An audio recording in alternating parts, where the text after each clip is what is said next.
India और China, दो ancient civilisations, अब मॉडर्न जायंट्स एशिया के फ्यूचर के दिल में खड़े हैं। उनकी कंबाइंड पॉपुलेशन लगभग 3 बिलियन है, जो 1/3 ह्यूमैनिटी की फेट को शेप कर रही है। उनकी राइवलरी सिर्फ बॉर्डर्स के बारे में नहीं है, बल्कि आइडियाज, इकोनॉमीज और फ्यूचर के विजन्स के बारे में है। यह सिर्फ उनकी कहानी नहीं है, यह एशिया और दुनिया के फ्यूचर की कहानी है। अगर आपको यह वीडियो पसंद आ रहा है तो लाइक और सब्सक्राइब जरूर करें, ताकि आप ऐसी और वीडियोस मिस न करें। वेस्ट के उदय से बहुत पहले इंडिया और चाइना ने सिविलाइजेशन, इनोवेशन और कल्चर में दुनिया का लीडरशिप किया। इंडिया के फिलॉसफीज जैसे बुद्धिज्म सिल्क रोड से होकर गए और सदियों तक चाइनीज सोसाइटी को शेप किया।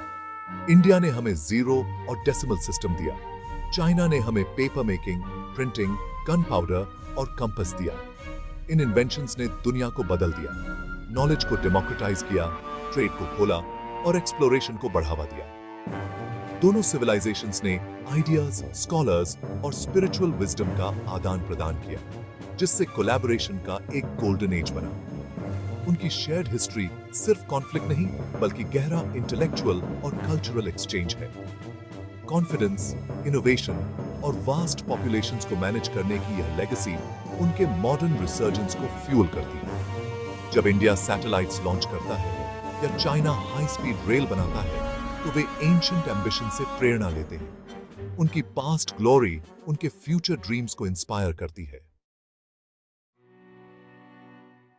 20वीं सदी में अपहीवल आया, कॉलोनियलिज्म, डिक्लाइन और फिर रीबर्थ। इंडिया ने गांधी के नॉन वायलेंट मूवमेंट के लीडरशिप में 1947 में इंडिपेंडेंस हासिल की। चाइना ने सिविल वॉर और रेवोल्यूशन के बाद 1929 में पीपल्स रिपब्लिक की स्थापना की। इंडिया ने डेमोक्रेसी को चुना, चाइना ने एक वन पार्टी स्टेट, दो रास्ते, एक लक्ष्य, नेशनल डिग्निटी और प्रॉस्पेरिटी।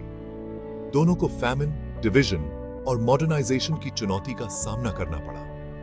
1962 के बॉर्डर वॉर ने मिसट्रस्ट की एक लेगेसी छोड़ी, लेकिन नई नेशनल आइडेंटिटीज भी बनाई। उनके शुरुआती स्ट्रगल्स ने आने वाले इकोनॉमिक मिरेकल्स के लिए मंच तैयार किया। अलग अलग सिस्टम्स के बावजूद दोनों देशों का लक्ष्य लाखों लोगों को गरीबी से बाहर निकालना था। उनकी डाइवर्जेंट जर्नीज ने वर्ल्ड स्टेज पर उनकी भूमिकाओं को शेप किया। तब रखी गई फाउंडेशन आज भी उनकी एम्बिशंस को डिफाइन करती है। 20वीं सदी के आखिर में डेंग शियाओपिंग के तहत चाइना के इकोनॉमिक रिफॉर्म्स ने उसे दुनिया की फैक्ट्री में बदल दिया, जिससे 800 मिलियन लोग गरीबी से बाहर निकले। शेनज़ेन और शंघाई जैसे शहर ग्लोबल पावर हाउसेस बन गए। इंडिया का इकोनॉमिक लिबरलाइजेशन 1991 में शुरू हुआ, जिससे एक टेक ड्रिवन बूम और एक राइजिंग मिडिल क्लास पैदा हुआ। चाइना मैन्युफैक्चरिंग और advance tech, AI, 5G, electric vehicles में आगे है। इंडिया IT, स्टार्टअप्स और डिजिटल इनोवेशन में एक्सेल्स करता है, जिसमें बेंगलुरु जैसे शहर सबसे आगे हैं। उनकी इकोनॉमिक राइवलरी अब सिर्फ चीप लेबर पर नहीं, बल्कि नेक्स्ट जनरेशन टेक्नोलॉजी पर केंद्रित है। एशिया दुनिया का इकोनॉमिक इंजन बन रहा है, जिसका लीडरशिप ये दो जायंट्स कर रहे हैं। उनकी ग्रोथ ग्लोबल पावर को शिफ्ट कर रही है, जिससे वे ट्रेड, इन्वेस्टमेंट और इंफ्रास्ट्रक्चर में की प्लेयर्स बन गए हैं। चाइना के बेल्ट एंड रोड और इंडिया के नेबरहुड फर्स्ट जैसी इनिशिएटिव्स इस रीजन को रीशेप कर रही हैं। ग्लोबल इकोनॉमिक्स का फ्यूचर बीजिंग और नई दिल्ली में लिखा जाएगा। अब इंडिया और चाइना की एम्बिशंस पृथ्वी से परे स्पेस तक पहुंच गई हैं। चाइना के स्पेस प्रोग्राम में एक स्पेस स्टेशन, लूनर और मार्स मिशंस और एक मून बेस की योजनाएं शामिल हैं। इंडिया के ISRO ने लो कॉस्ट मार्स और लूनर मिशंस के साथ इतिहास रचा, इनोवेशन और इंजेन्युइटी का प्रदर्शन किया।